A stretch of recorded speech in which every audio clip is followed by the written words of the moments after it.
Hey guys, welcome back to my channel. So today's video is all about what resources I followed during my last month of NEET preparation. Okay, which fetched me 571 marks because in the NEET NEET UG 2026 I was not getting good marks. Okay, so I was getting approximately 600 or something, which of course जिससे शायद selection नहीं भी होता. तो उसके बाद फिर what I did in the last month so that my marks are now 571, जिसमें मेरे को ऑफ कोर्स अच्छे से सिलेक्शन मिल जाएगा और I get a good college in West Bengal. Okay, so yeah let's start with the video. तो सबसे पहले तो for revision for physics particularly for physics and physical chemistry particularly I relied only on short notes. मतलब मैंने सिर्फ short notes ही पढ़े थे. Like if I show my short notes to you then let me show you. Wait, जैसे कि ये तुम्हारा अटॉमिक स्ट्रक्चर हो गया. ठीक है, atomic structure if you can see. हाँ, तो फिर ये बस 3-4 पेजेस में मैंने बनाए थे पूरा. ठीक है, तो ये कॉपी है. इसमें पूरा केमिस्ट्री मेरी मतलब इसमें इंक्लूडेड है.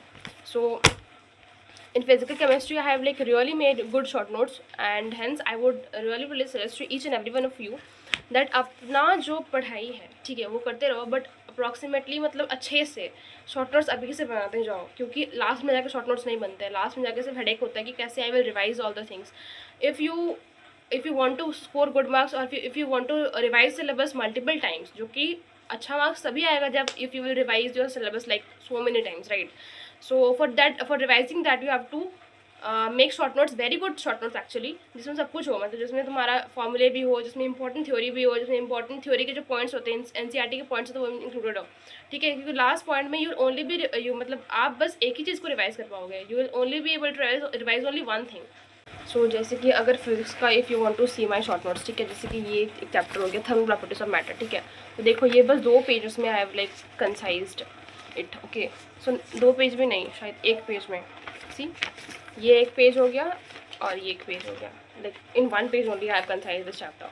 सो yeah concising in this way is very important if you want to revise the syllabus multiple times. ठीक है, और उसके बाद मतलब जैसे कि you have revised the formulae, you have revise the points and then you have to just do the questions. मतलब it the thing the whole entire like first में आप जैसे कि पढ़ाए हो, मतलब एक बार you have read the chapter like study chapter. Okay, उसके बाद you revise the entire notes, you revise the entire module, right. But after at the last point you don't have to do all those things. You just have to read your short notes, you just have to understand them. Okay, and like write your formulas multiple times so that the formulae एकदम tips to होने चाहिए literally. ठीक है, और उसके बाद you can do your questions. बस हो गया. मतलब दैट्स वेरी इजी, मतलब बहुत इजी हो जाता है हर एक चैप्टर को रिवाइज करना.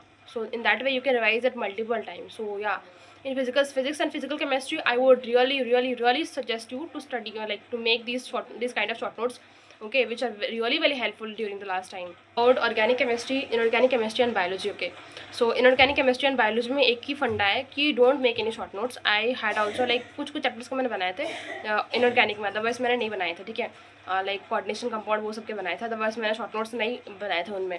सो you have to revise your notes को आप इतने बार रिवाइज कर लो ना कि लास्ट में यू जस्ट हैव लाइक आपको बहुत ही कम टाइम लगे, 15 मिनट्स में पूरा चैप्टर रिवाइज हो जाए. You have to revise your bio के चैप्टर्स बहुत सारे, मतलब जितने भी है, और इनऑर्गेनिक के चैप्टर्स. ठीक है, ये 2 आपको बहुत अच्छे से आप you have to revise them multiple times at this point of time. मतलब अभी से you revise like start revising the continuously, ताकि नीट तक आपको बस 15 मिनट्स और 30 मिनट्स टाइम लगे, मतलब ऐसा ही टाइम लगे आपको पूरा चैप्टर रिवाइज करने के लिए. Then you can like you are done with chapter. And for organic chemistry में भी same I think you have to revise your notes only multiple times, क्योंकि क्वेश्चंस ठीक है, questions you will have to do. Okay, but multiple times revision is very important, ताकि उस time frame में आपका मतलब हिट हो चीज़ें. ठीक है, दैट्स वेरी इंपॉर्टेंट. और हाँ, सो ये हो गया रिवाइजिंग के बारे में एवरीथिंग. ठीक है, this was like all about revising. Okay, so now we are going to talk about mock test. ठीक है, तो mock test is really very important. मतलब if you have revised, मतलब अगर नहीं भी रिवाइज किया चैप्टर को, मतलब पूरे सिलेबस को एक बार भी, then also you have to give mock test every day, क्योंकि mock test से ही you can revise nicely. if you give mock, मतलब मैंने तो 1 मंथ ही अच्छे से mock test दिया था, बट अगर आप 3 महीने लास्ट के 3 महीने if you give alternate days में भी, मतलब पहले के 2 महीने if you give alternate days में भी एक मॉक टेस्ट ना, your score will boost like anything. Without mock test you'll not be able to like identify your mistakes, मतलब कहाँ पे मिस्टेक कर रहे हो, कौन सा टॉपिक आपका वीक है, ठीक है, ये सब नहीं समझ पाओगे। और mock test, let me tell you कि मॉक टेस्ट से बहुत अच्छा रिवीजन होता है, लाइक लिटरली, कि अगर आपको अपने एक चैप्टर का या फिर मतलब 2-3 चैप्टर से मॉक टेस्ट दिए, ठीक है, तो उससे you will get the things कि कौन सा आपका वीक जा रहा है। You can revise them very efficiently, क्योंकि एक चैप्टर को बार बार उसी तरह से रिवाइज करना नहीं होता, क्योंकि you have to identify that weak points, क्योंकि उन प्लेसेस से ही क्वेश्चंस आते हैं मोस्ट इंपॉर्टेंटली, जो कि थोड़े से अच्छे होते हैं ना। So every time, like starting from the very basic thing of the chapter, it will not help you gonna fetch like nice marks, okay?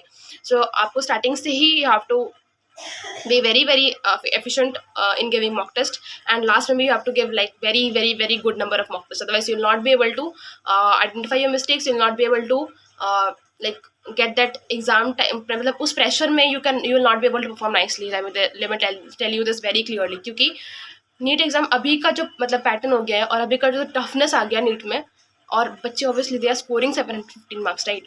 तो फिर इस मतलब competition is getting very tough. So उस टाइम मतलब उस paper में अच्छा score करने के लिए you have to give mock test literally daily, मतलब लास्ट के मंथ में तो you have to give mock test daily. तरफ से अभी से यही सजेशन रहेगा कि रिवाइज योर चैप्टर्स, मतलब जितने बार यू कैन रिवाइज, ठीक है, like revise them like anything, कि आपका हर चीज़ ना टिप्स हो अभी से, okay, so that last time पे बहुत सारे मॉक टेस्ट दे पाओ, अपने गलतियों को आइडेंटिफाई कर पाओ, एंड कॉन्फिडेंस आया अपने, वेरी इंपॉर्टेंट, ठीक है, क्योंकि एक मतलब कुछ क्वेश्चन ऐसे भी होते हैं कि ना कॉन्फिडेंस की वजह से नहीं होता है, ठीक है, सो ऐसा क्वेश्चन छूटना नहीं चाहिए। एंड अभी से start revising your things, start making short notes, and also give test very regularly, ठीक है, ताकि लास्ट तक आते आते you just crack the exam like anything with very good rank.